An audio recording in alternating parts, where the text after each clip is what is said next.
Hello everyone. Today we are going to study Indian economy part 5.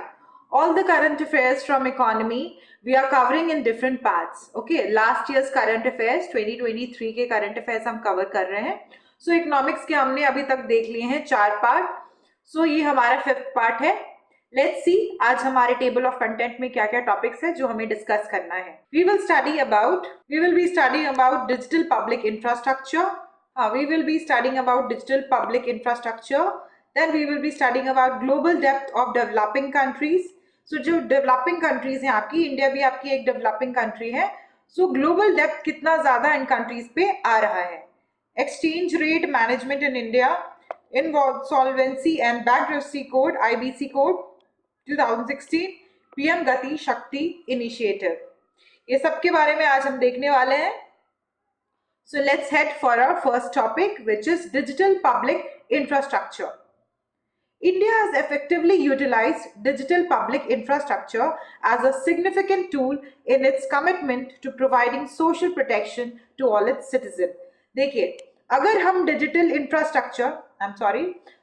Digital infrastructure को increase करते हैं तो हमारा सोशल प्रोटेक्शन भी होता है. कैसे होता है? देखिए, जो हमारे दूर दराज के गांव हैं वहां पर अगर हम डिजिटली आपके बैंक्स पहुंचा सकते हैं, डिजिटली अगर हम मेडिकल फैसिलिटीज पहुंचा सकते हैं, डॉक्टर्स पहुंचा सकते हैं, तो ये हमारी सोशल प्रोटेक्शन भी सिटीजन्स की होती है. What is digital public infrastructure? अब ओवरऑल जो डिजिटल पब्लिक इंफ्रास्ट्रक्चर है जिसके बारे में हम बात कर रहे हैं वो है क्या? So digital public infrastructure is defined as a collaboration of shared digital system utilised for advancing development, inclusion, innovation, trust, competition, upholding human rights, G20 framework. While the term digital public infrastructure is relatively recent, the underlying concept is not new. So पूरी तरह से new concept नहीं है. Use of digital public infrastructure architect in government initiatives. So government initiatives में हम कहाँ देखते हैं digital public architecture का use हुआ है? Digital India program में. जो डिजिटल इंडिया प्रोग्राम है उसके अंदर हम डिजिटल लॉकर बना रहे हैं, ई साइन फ्रेमवर्क बना रहे हैं, नेशनल स्कॉलरशिप पोर्टल बना रहे हैं. ये सब आपके डिजिटल इंडिया को और भी ज्यादा स्ट्रांग बनाने वाला है.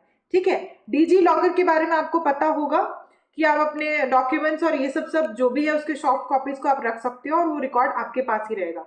ई साइन फ्रेमवर्क में क्या है, वो आपकी ही साइन रहेगी बट आप उसको हर जगह यूज कर सकते हो if you are not available in that place. फिर Bharat net is a high speed broadband network project. जो आप देख रहे हो अभी 4G 5G भी आ गया है इंडिया में, बहुत सारी जगह में 5G आराम से यूज हो पा रहा है. तो इस तरह के जो हाई स्पीड ब्रॉडबैंड नेटवर्क है ये हमारे जो डिजिटल इंफ्रास्ट्रक्चर है उसको और भी ज्यादा स्ट्रॉन्ग करती है. National Health Stock, aiming established common platform for health data exchange and interoperability. एक डेटा हेल्थ एक्सचेंज डाटा रहेगा हमारे पास, ठीक है, उसको हम लोग डिफरेंट डिपार्टमेंट्स, मान लीजिए हमें दिल्ली के हॉस्पिटल्स को कोऑर्डिनेट करना है बैंगलोर के हॉस्पिटल्स के साथ, तो ये जो हेल्थ डेटा एक्सचेंज है अलग अलग डिपार्टमेंट्स में जो हमारे डिस्ट्रीब्यूट हो सकता है डेटा, वो एक जगह से दूसरी जगह में फिर हमें डेटा अवेलेबिलिटी की इशू नहीं होगी. National knowledge network, Umang, unified mobile application for new age governance. Umang, अगर आपसे पूछा जाए कि उमंग स्कीम जो है वो किससे रिलेटेड है, वो न्यू एज गवर्नेंस से रिलेटेड है. उमंग वो क्या करेगा, जो हमारी गवर्नेंस सिस्टम है ना उसको और भी ज्यादा सीमलेस पोर्टेबिलिटी प्रोवाइड करेगा, क्योंकि एक बार जब डिजिटली कोई भी काम होना शुरू हो जाता है, गवर्नेंस भी अगर डिजिटली होनी शुरू हो जाती है तो उसकी स्पीड बढ़ जाती है. Government e market places. E-marketplaces is an online platform that enables government departments and agencies to procure goods and services from registered vendors. India's modular open source identity platform, MOSIP, aids digital foundational identity system cost-effective manner.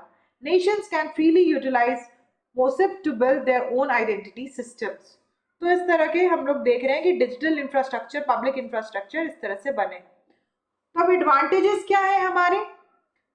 Advantages बहुत common है, आपको भी पता है कि हमारा जो digital divide है, जो हमारे अर्बन और रूरल एरिया में जो एक डिजिटल डिवाइड है वो जो क्रिएट होता है इस शहरों में और गाँव के बीच में, वो डिजिटल डिवाइड को ब्रेक करने में ये हेल्प करता है। Extending social security to vulnerable sections, obviously आपके जो वल्नरेबल सेक्शंस हैं वो डिजिटली अगर अपनी असिस्टेंस कर पाते हैं तो उनको बहुत सारे इंफॉर्मेशन उनके एक क्लिक पे मिल जाते हैं, चाहे वो डॉक्टर्स हो, चाहे वो ऑटो रिक्शा बुक करना हो, चाहे वो मेडिसिन मंगवाना हो। तो इस तरह से जो वेलनरेबल सेक्शन है, हमारे चिल्ड्रन हो गए, जो वुमेन सेक्शन है, जो पुअर सेक्शन है, वो भी काफी स्ट्रेंथन फील करते हैं, एम्पावर्ड फील करते हैं। Digital financial inclusion, bank system जो हो गया हमारा, जिसके कारण हम दूर दराज के गांव में भी अब लोगों को इंक्लूड कर सकते हैं अपने फाइनेंशियल सिस्टम में। Enhanced access in remote areas, obviously villages में improved efficiency, transparency and service quality। ये तो obvious है कि आपकी जब भी कोई भी चीज डिजिटली अवेलेबल होने लगती है तो वो ज्यादा से ज्यादा लोगों के पास अवेलेबल होती है। What are the challenges? Obviously हमारे पास challenges तो रहेंगे। ये डिजिटल पब्लिक इंफ्रास्ट्रक्चर है, rise in cyber attacks, data leaks, interoperability challenges, तो ये सारे चैलेंजेस होने वाले हैं आपके डिजिटल पब्लिक इंफ्रास्ट्रक्चर के। फिर digital divide and digital literacy भी, कि आपको गांव में क्या होता है ना, आप देखोगे कि बहुत सारे लोगों को अभी भी डिजिटल लिटरेसी नहीं है, जिसके कारण अभी भी there is a divide between the rural area and the urban area. What should be done to improve India's digital public infrastructure? अगर हमें डिजिटल इंफ्रास्ट्रक्चर सही करना है, इसे और भी ज्यादा स्ट्रॉन्ग करना है डिजिटल पब्लिक इंफ्रास्ट्रक्चर को, तो हमें ये सारे मेजर्स ध्यान में रखने होंगे। ये मेजर्स हैं development of robust cyber security framework. Cyber security framework बहुत ही ज्यादा स्ट्रॉन्ग होना चाहिए आपका। Improved internet connectivity and digital literacy promotion. So आपका जो इंटरनेट कनेक्शन है वो भी काफी, देखिए हम जानते हैं कि गांव में अभी भी हमने कनेक्टिविटी लेके आए हैं, बहुत सारी चीजों का ब्रॉडबैंड लेके आए हैं, लेकिन जो कनेक्टिविटी का इशू होता है ना, वो आप देखोगे गांव में अभी भी है। आप जाओगे तो आपको नेटवर्क नहीं मिलेगा, आप जाओगे तो आपको नेट की सुविधाएं बहुत बहुत रेयर सिचुएशंस में मिलती है। तो ये हमने अभी भी देखा है कि डिवाइड तो है, ठीक है। तो एक इंफ्रास्ट्रक्चर आपको इम्प्रूव करना पड़ेगा, रिलायबल इंफ्रास्ट्रक्चर बनाना पड़ेगा। एनहांस कोलैबोरेशन बिटवीन कंट्रीज, बहुत सारी कंट्रीज हैं, उनके जो डिजिटल एफर्ट्स हमें देखने चाहिए, जैसे आपके ब्राजील हो गए, Norway, other digital public goods and alliances, ये सब हमें देखना होगा कि किस तरह से ये अपने कंट्री में ये डिजिटल इंफ्रास्ट्रक्चर प्रोवाइड कर रहे हैं। Regulatory regime to avoid monopolisation and digital, monopolisation भी हमें होने नहीं देना है, क्योंकि इससे क्या होगा, जिसकी लाठी उसकी भैंस वाली सिनारियो हो जाएगी, जो कि इंडिया में नहीं होने देना है। India is a democratic state and everyone has a से, एंड जो गवर्नमेंट हम लेके आते हैं, चुन के लेके आते हैं, that is for the people, by the people end of the people. Next topic हम देखने वाले हैं global depth of developing countries. So majorly जो हमारी डेवलपिंग कंट्रीज है उसमें ग्लोबल डेप्थ किस तरह से अभी देखने को मिल रहा है। कंटेक्स्ट क्या है students? According to the Institute of International Finance, global debt reached a record high of $2,307 trillion in the second quarter of 2023. Over the past decade, global debt has increased by approximately $100 trillion. So global debt धीरे बढ़ते जा रहा है। What is global debt? Global debt refers to the borrowing of government as well as private businesses and individuals. So आपकी government अगर बोरो करती है या प्राइवेट इंडिविजुअल्स बोरो करते हैं, ये दोनों का जो आपका सम होता है, ये टोटल आपका कहलाता है टोटल ग्लोबल डेब्ट जो एक कंट्री ने लिया हुआ है, चाहे उसकी गवर्नमेंट ने ली हुई है या उनके एंटरप्रेन्योर्स ने लिया है, उनके बिजनेस टाइकून्स ने लिए हुए हैं। Government borrows to meet various expenditures that are unable to meet through tax and other revenues. देखिए इंडिया को इनकम टैक्स तो मिलती है और भी बहुत सारे सेट ऑफ रेवेन्यूज हैं हमारे पास, बट स्टिल जब हमारी जो एक्सपेंडिचर है वो रेवेन्यू के हिसाब से नहीं हो पाती, तब हमें बोरो करना पड़ जाता है। रीजनल कंट्रीब्यूशन टू डेब्ट growth. In the first half, advanced economies including USA, UK, Japan and France accounted to over 80% of the rise in global debt. ठीक है, इन लोगों के कारण ही आप देखोगे कि ज्यादा से ज्यादा डेप्थ बढ़ा है, ये लोगों ने रीजनल डेप्थ कंट्रीब्यूशन बढ़ाया है। Emerging market economies like China, India and Brazil also witnessed substantial debt growth during the period. So majorly अगर आपको बोला जाए कि ग्लोबल डेथ सबसे ज्यादा कहाँ बढ़ा है, ये तो आपके एडवांस कंट्रीज में बढ़ा है, ठीक है, यूएस, यूके, जापान, फ्रांस, जो आपके डेवलप्ड कंट्रीज हैं, एडवांस्ड कंट्रीज हैं, यहाँ पर आपके डेप्थ को देखा जा रहा है कि यहाँ पर डेप्थ, ग्लोबल डेप्थ बढ़ रहा है कंट्रीज में। और जो आपकी इमर्जिंग इकोनॉमीज हैं जैसे हमारे इंडिया, चाइना, ब्राजील, यहाँ पर भी सब्सटैंशियल डेप्थ ग्रोथ देखने को मिली है। Reason behind rising global depth. अब ये राइजिंग ग्लोबल डेप्थ हो क्या रहा है, क्यों बढ़ रहा है इतना ज्यादा depth? Increase government spending drive need the borrowing. देखिए गवर्नमेंट जितना से ज्यादा अपना एक्सपेंशनरी पॉलिसी रखती है ना, तो उतना ज्यादा उनकी बोरिंग भी बढ़ जाती है। एक्सपेंशनरी पॉलिसी में क्या होता है, गवर्नमेंट लोगों को इनकरेज करती है कि आप बिजनेस स्टार्ट करो, लोगों के हाथ में पैसा देती है थ्रू स्कीम्स एंड सब्सिडरी। तो ये सब के कारण हम देखते हैं कि काफी ग्लोबल डेप्थ आ जाता है। But a rise in debt level over the time to be expected since the total money supply usually steadily rise every year in countries across the globe. So ये जो मनी सप्लाई है वो भी increase हो रहा है, जिसके कारण भी हम देख रहे हैं कि इस तरह की सिनेरियो आ रही है। What is growing global debt a cause for concern? अब ये जो ग्रोइंग ग्लोबल डेप्थ है, क्या वो कंसर्न की बात है? ऑब्वियसली वो कंसर्न की बात है। देखते हैं, depth sustainability and physical imbalance ये होने वाला है। Sustainability of rising depth is a concern, then reduce economic flexibility, high depth limits a government ability to effectively respond to the economic डाउनटर्न्स। मान लीजिए अभी आपकी इकोनॉमी बहुत अच्छी चल रही है, ठीक है, बहुत अच्छी चल रही है, जब अगर आपके इकोनॉमी में डाउनफॉल आएगा तो तब अगर आपकी ये इस तरह से बोरो वाली कंडीशन रहती है, तो फिर क्या आप ये डाउन टर्न को, आपके इकोनॉमिक को आप वो हैंडल कर पाओगे? तो हमें इकोनॉमिक को फ्लेक्सिबल, हमारी जो कंट्री की इकोनॉमिक्स है उसको फ्लेक्सिबल बनाना होगा, ताकि वो जो अपहिल जब जा रहा है इकोनॉमिक कंडीशन तो भी अच्छी रहे, और जब डाउनहिल जाए तो भी अच्छी रहे।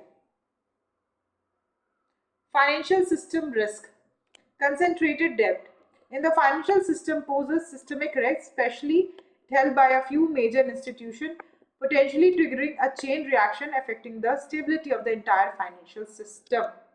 Concentrated debt जैसे ही बढ़ जाता है तो जो पूरा फाइनेंशियल सिस्टम है हमारा, ठीक है, मान लीजिए हमने पूरा एक अच्छा सा अपना सिस्टम बनाया है और उसको काफी बेसिकली स्ट्रॉन्ग भी रखा है, बट अगर बहुत ज्यादा डेप्थ कंसंट्रेशन हो जाता है उस केस में हम देखते हैं कि आपका ये बेसिक स्टेबिलिटी भी बिगड़ जाती है।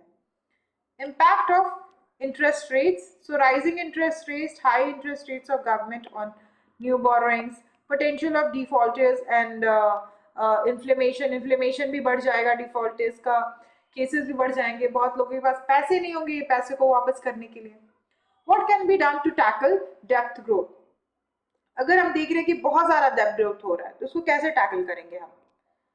The International Monetary Fund during G20 financial ministers, central bank governor, potential action methods to enhance the global debt architect.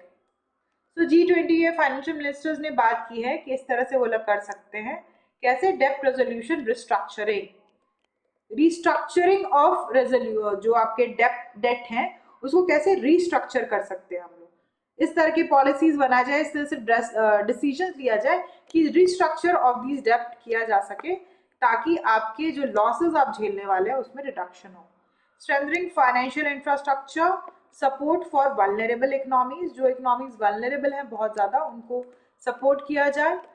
Global financial safety net, एक सेफ्टी नेट भी प्रोवाइड करना है। International collaboration and cooperation, international collaboration cooperation तो बहुत ज्यादा जरूरी है इस समय में।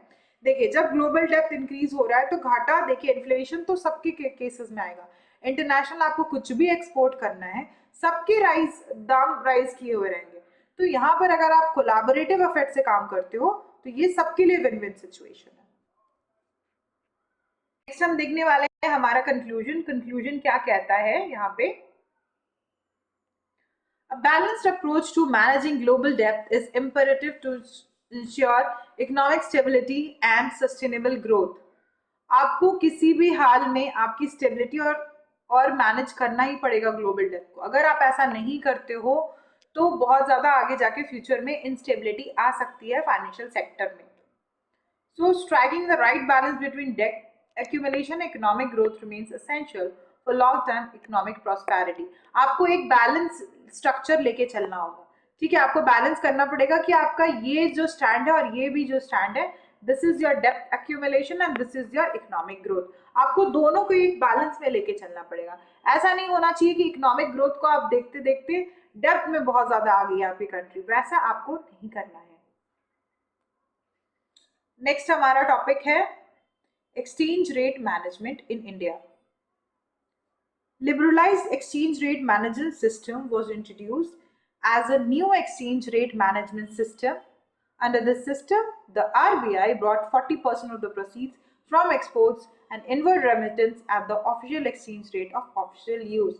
So 40% of the proceeds जो है उनके exports के, उनको इन्होंने inward और and inward remittances को इन्होंने official exchange rate में use करना शुरू कर दिया है, ठीक है। और इसको क्या नाम दिया गया हमने?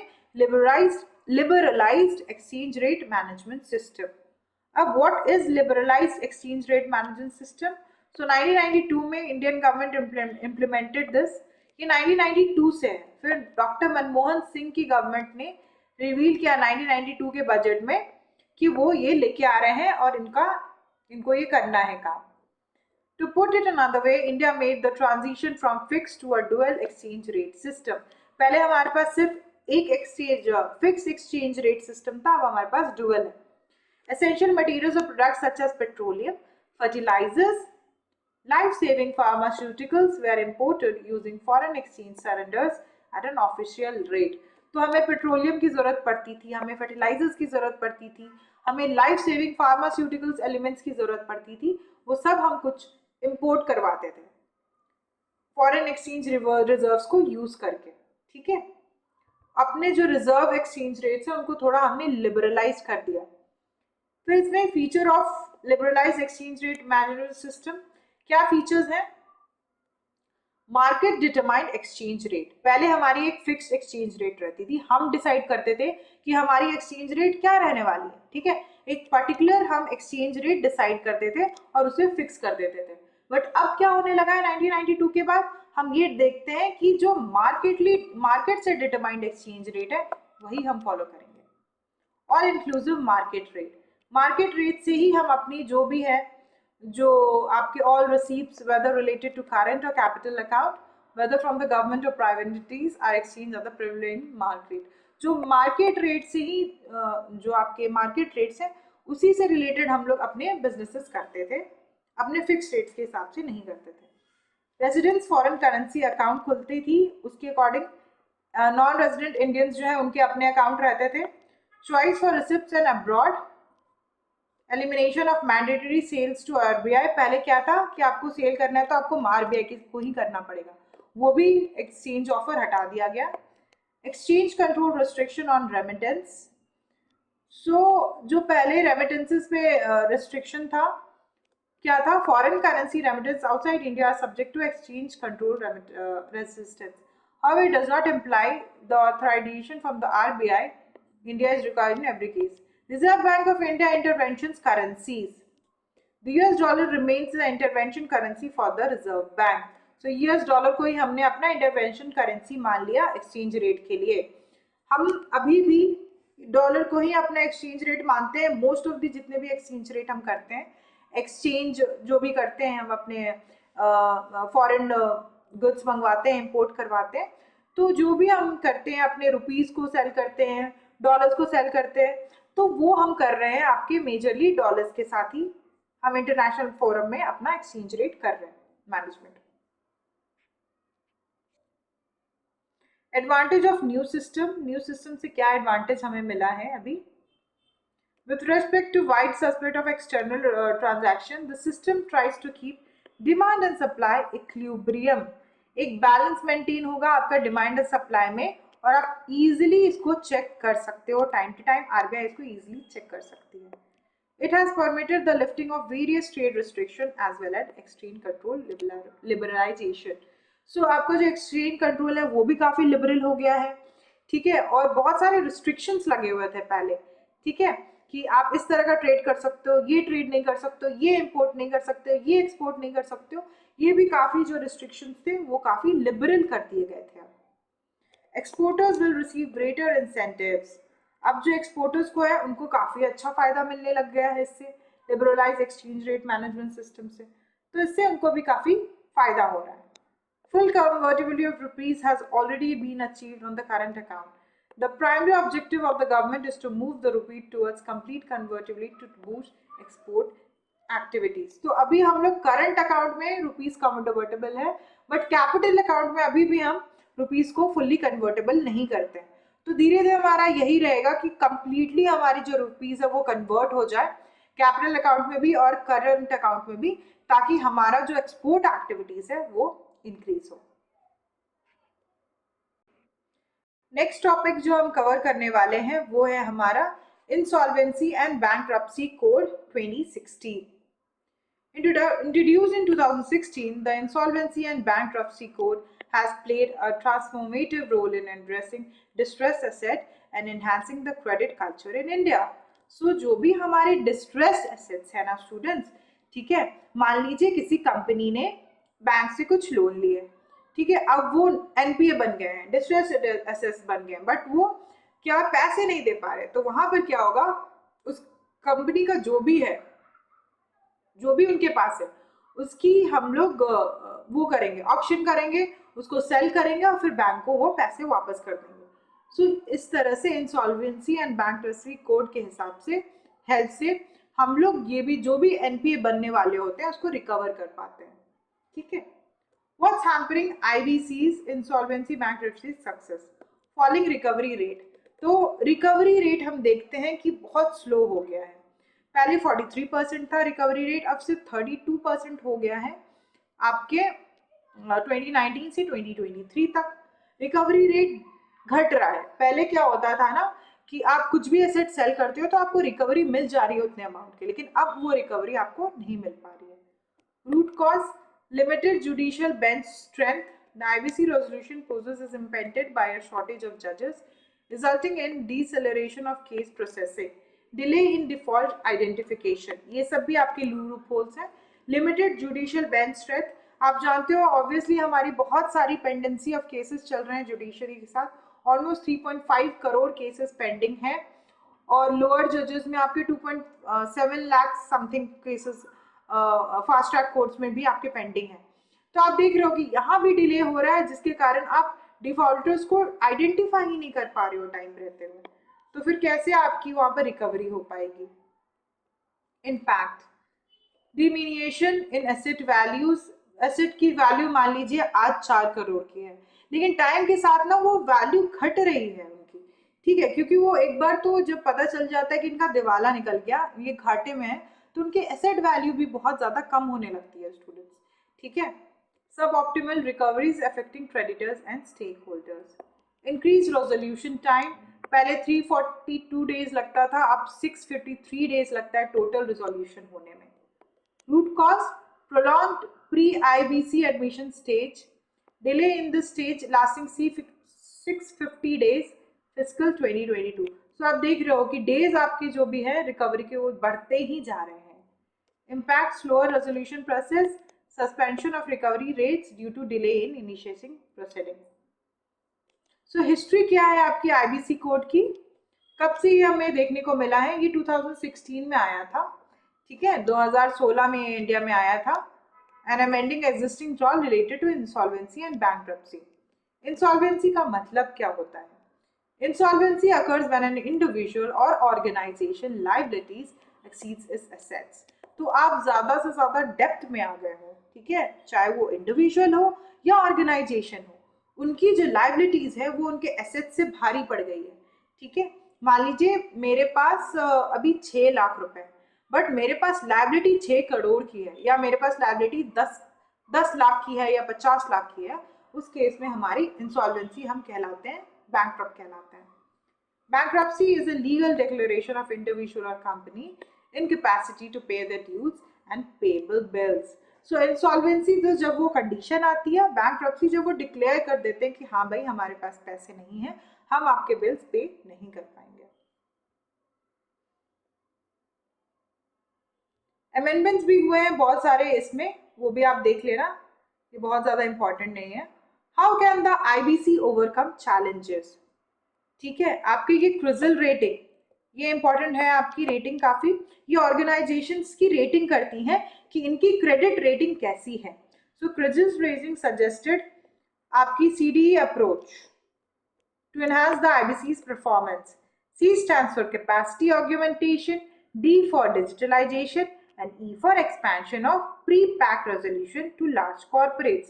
अगर जब भी आप लार्ज कॉर्पोरेट्स को पैसे दो तो सबसे पहले आप कैपेसिटी ऑगमेंटेशन करो, फिर डिजिटलाइजेशन करो और फिर expansion of pre pack resolution करो। ये तीन चीज आपको करनी होगी, तभी जाके आप ये जो बैंक्रप्सी इंसॉल्वेंसी जो प्रॉब्लम्स आपको आ रहे हैं, आप रिकवरी रेट इतनी स्लो हो रही है, उससे आप ओवरकम कर पाओगे। Capacity augmentation involves enhancing the infrastructure and human resources. Digital reforms connecting all the stakeholders. An expansion of pre-pack insolvency revolves to large corporates will help in preventing value erosion due to time. PM Gati Shakti Initiative. PM गति शक्ति initiative के बारे में हम पढ़ने वाले हैं आज। Recently Indian government introduced the ambitious PM गति शक्ति scheme, also known as national master plan for multi modal connectivity. ठीक है, कनेक्टिविटी बढ़ाएंगे हम पीएम गति शक्ति के स्कीम से, स्पीड रहेगी हमारी जो ट्रांसपोर्टेशन है उसकी स्पीड बढ़ेगी और ज्यादा से ज्यादा अच्छे से कनेक्टिविटी होगी। तो एम क्या है हमारे इस मॉडल का? To ensure integrated planning and implementation of infrastructure product in the next 4 years. Work on the ground, saving cost and crediting jobs. So बहुत सारे jobs हमें create करने हैं, बहुत सारे पैसे बचाने हैं और हमारे जो work है, जो project infrastructure है, उसको भी हमें implementation में लाना है। So Gati Shakti will subsume 110 lakh crore national infrastructure pipeline. तो जो national infrastructure pipeline है उसमें से हमें 110 लाख करोड़ हम पीएम गति शक्ति में यूज करेंगे। ठीक है, increasing cargo handling capacity and reducing the turn around time at ports. तो किस तरह से हमारी जो कार्गो हैंडलिंग, मान लीजिए आपने अपना कुछ सामान भेजा, यहाँ से बैंगलोर से दिल्ली भेजा, आपने गुजरात से उड़ीसा भेजा, तो वो जो कार्गो हैंडलिंग टाइम है वो भी कैसे हमें रिड्यूस करना है, उसके बारे में भी यहाँ पर बात हो रही है। Not only the humans will be transferred from one place to another in a very less time, but also the cargo, आपका सामान भी बहुत जल्दी पहुंच जाएगा। इसी तरह से पीएम गति शक्ति की स्कीम काम करेगी। It also aims to have 11 industrial corridors and 2 new defense corridors. एक तमिलनाडु में होने वाला है और एक उत्तर प्रदेश में होना है। डिफेंस कॉरिडोर भी हम क्रिएट करने वाले हैं। It will help in fulfilling the ambitious targets set by the government for 2024-25, including expanding the length of the national highway. एक इंटीग्रेटेड अप्रोच भी हम रखने वाले हैं, bringing together 16 infrastructure related ministries. So infrastructure related जितने भी ministries हैं उनको इंटीग्रेट करके एक साथ हम ये पीएम गति शक्ति में काम कराने वाले हैं।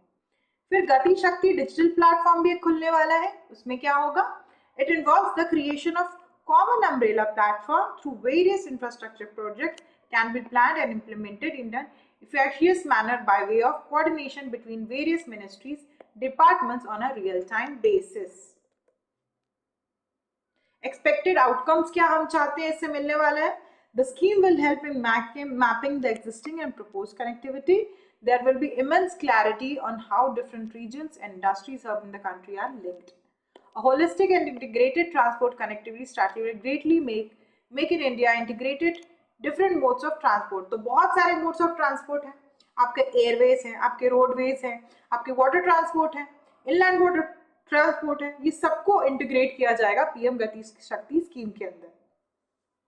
Need for integrated infrastructure development क्यों चाहिए हमें? A wide gap between macro planning and micro implementation due to lack of coordination and advance information. So देखिए, हम लोग प्लानिंग तो कर लेते हैं कि चलो हमारी इंफ्रास्ट्रक्चर इतनी जल्दी इस टाइम में इतनी अच्छी हो जाने वाली है, बट एक्चुअली में वो ऐसा नहीं हो पाता। It is a globally accepted that the creation of quality infrastructure for sustainable development is a proven वे। अगर आप अपने इंफ्रास्ट्रक्चर को सपोर्ट करते हो तो आपका डेवलपमेंट में भी आपको काफी सपोर्ट होने वाली है। वे फॉरवर्ड पीएम गति शक्ति is a step in right direction. However, it needs to address structural and macroeconomic stability concerns of high public expenditure. High public expenditure होने वाला है, गवर्नमेंट को इसके लिए रेडी रहना पड़ेगा. There is imperative that this will underpin a stable and predictable regulatory and institutional framework. ये भी हमें बनाना पड़ेगा, तो ही हम पीएम गति शक्ति को और भी ऊंचाइयों तक ले जा सकते हैं. एक stable, predictable regulatory and institutional framework भी हमें यहाँ पर स्टैंड करना ही पड़ेगा. तो आज के लिए इतना ही. नेक्स्ट हम आएंगे फिर से और भी करंट अफेयर्स के साथ. Till then, study well and take care.